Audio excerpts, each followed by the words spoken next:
Chapter 15 probability 10th class maths का question number 10।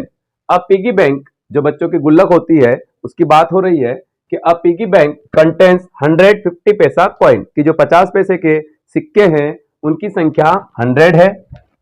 50 1 rupees coin की 1 रुपए के जो सिक्के हैं उनकी संख्या 50 है और 22 रुपीज कॉइन्स और 2 रुपए के सिक्कों की संख्या 20 है और एंड 5 रुपीज कॉइन कि 5 रुपए के सिक्कों की संख्या 10 है। ठीक है, एक गुल्लक के अंदर जो बच्चों की गुल्लक होती है उसके अंदर ये संख्या दी हुई है। If it is equally likely that, अगर ईमानदारी से one of the coin will fall out when the bank is turned upside down, कि अगर गुल्लक को उल्टा करके एक सिक्का उसमें से गिराया जाए तो what is the probability that the coin, तो अब हमको बताना है कि प्रोबेबिलिटी क्या होगी किस सिक्के की, कि विल बी अ 50 पैसा कॉइन कि जो सिक्का नीचे गिरे उस गुल्लक में से जो निकले वह 50 पैसे का हो, या सेकेंड वाली है will not be a 5 rupees coin कि वह सिक्का 5 रुपए का नहीं होना चाहिए। आगे बात समझ में कि जो सिक्का गिरे उसमें हमें दो प्रोबेबिलिटी निकालना है। सॉल्यूशन में सबसे पहले लिखेंगे गिवन दैट क्या क्या हमें दिया हुआ है। 50 पैसे के कॉइन कितने दिए हैं 100, 1 रुपीज कॉइन कितने दिए हैं 50, 2 रुपीज कॉइन दिए हैं 20 और 5 रुपीज कॉइन दिए हैं 10। तो इतने टोटल सिक्के कितने हो गए। So number of total outcomes is equal to 180। इन सबको जब प्लस करा तो आया 180, मतलब गुल्लक के अंदर 180 सिक्के हैं। ठीक है, अब देखते हैं क्वेश्चन का फर्स्ट पार्ट, जो सिक्का निकला उसकी प्रोबेबिलिटी, 50 पैसे के सिक्के आने की प्रोबेबिलिटी। चलिए अकॉर्डिंग टू क्वेश्चन प्रश्नानुसार क्या हो जाएगा। फर्स्ट पार्ट देखेंगे द प्रोबेबिलिटी ऑफ गेटिंग अ 50 पैसा कॉइन कि 50 पैसे के सिक्के के आने की संभावना कितनी है। तो फार्मूला लिखेंगे number of favourable outcomes upon number of total outcomes, ये हमारा फार्मूला है, इज इक्वल टू अपॉन में। अब नंबर ऑफ फेवरेबल आउटकम्स क्या होंगे, 50 पैसे के सिक्के कितने हैं 100 है, ये लिखा 150 पैसा कॉइन तो हमने लिख दिया 100 हमारा फेवरेबल हो गया। और number of total outcomes, total कितने सिक्के हैं उसके अंदर 180, 180 तो 100 अपॉन 180। अब कट रहा है 0 से 0 कट गया तो बचा 10 अपॉन 18। 2 की टेबल से 5 कटता है 10 कटता है 5 टाइम और 18 कटता है 9 टाइम, ये हो जाएगा 5 अपॉन 9। ठीक है, तो लिख देंगे hence the probability of getting 50 पैसा कॉइन इज इक्वल्स टू क्या हो जाएगा 5 अपॉन 9। अब देखते हैं सेकेंड पार्ट। सेकेंड पार्ट है probability of not getting 5 rupees coin कि जो सिक्का है वो 5 रुपए का नहीं हो। तो हमें पता है कि 5 रुपए के टोटल कितने सिक्के हैं 10 सिक्के हैं 10 कॉइन्स। ठीक है, तो उनको हटाकर बाकी के 170 सिक्के कौन से हैं 5 को छोड़कर हैं। ठीक है, तो नंबर ऑफ फेवरेबल आउटकम्स क्या हो जाएगा 170, 170 अपॉन टोटल आउटकम्स है 180, कट रहा है 0 से 0 कैंसिल, तो ये हो जाएगा 17 अपॉन 18। आइए देखते हैं क्वेश्चन नंबर 11। क्वेश्चन नंबर 11 कहता है गोपी बाइज, एक लड़की का नाम है Gopi, buys a fish from a shop, उसने गोपी ने एक दुकान से एक मछली खरीदी फॉर हिज एक्वेरियम, खाने के लिए नहीं एक्वेरियम में रखने के लिए। The shopkeeper takes out 1 fish at random from a tank.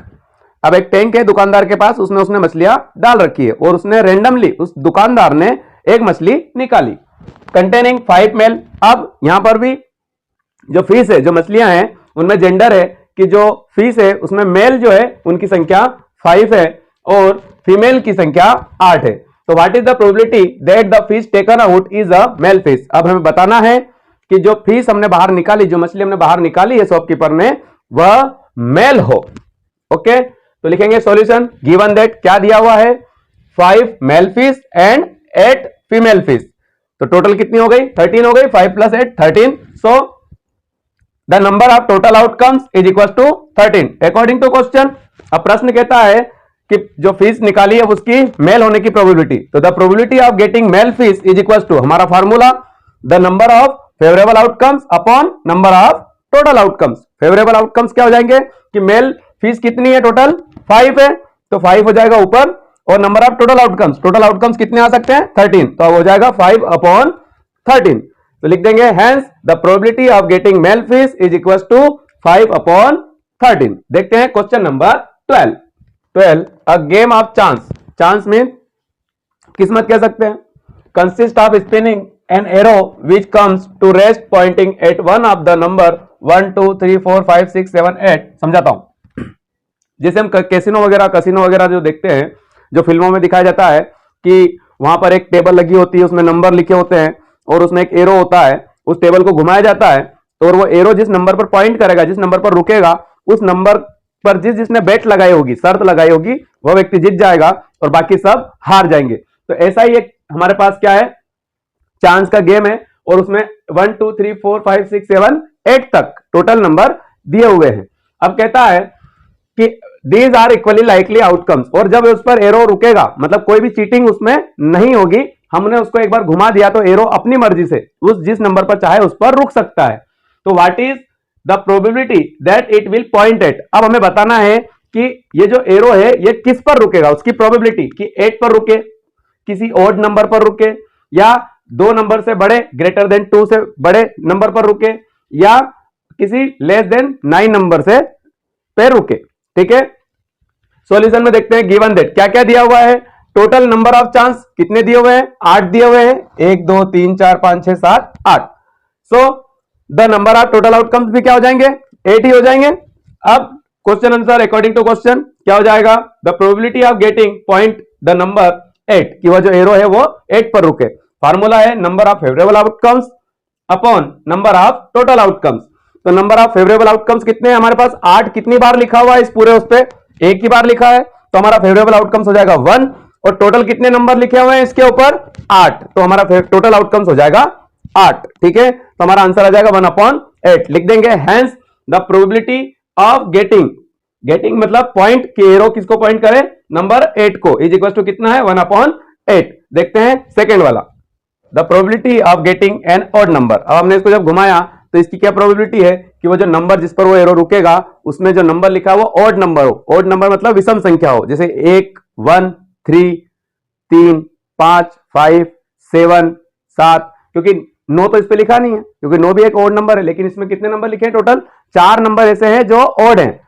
तो क्या हो जाएगा, ऑड नंबर आने की probability number of favourable outcomes upon number of total outcomes. Favourable कितने हैं, 1 3 5 और 7, 4 है, तो 4/8, क्योंकि number of total outcomes total 8 है, तो 4/8 कट जाएगा, 4 1 4 4 2 8, तो आ जाएगा 1/2 लिख देंगे। Hence the probability of getting an odd number is equal to 1/2। देखते हैं थर्ड पार्ट। क्वेश्चन नंबर 3 कहता है इसका probability of getting a number greater than 2, कि 2 से बड़े आने की संभावना, कि जो एरो रुके वो 2 से बड़े नंबर पर रुके, 3 4 5 6 7 8, तो टोटल 6 नंबर ऐसे हैं जो 2 से बड़े हैं, 6 नंबर ऐसे हैं।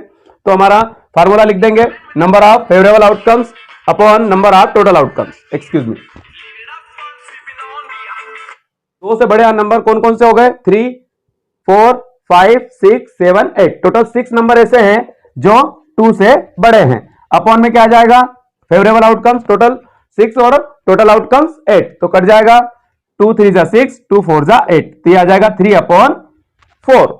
ठीक है, लिख देंगे hence the probability of getting a number greater than 2 is equal to 3/4। देखते हैं फोर्थ पार्ट।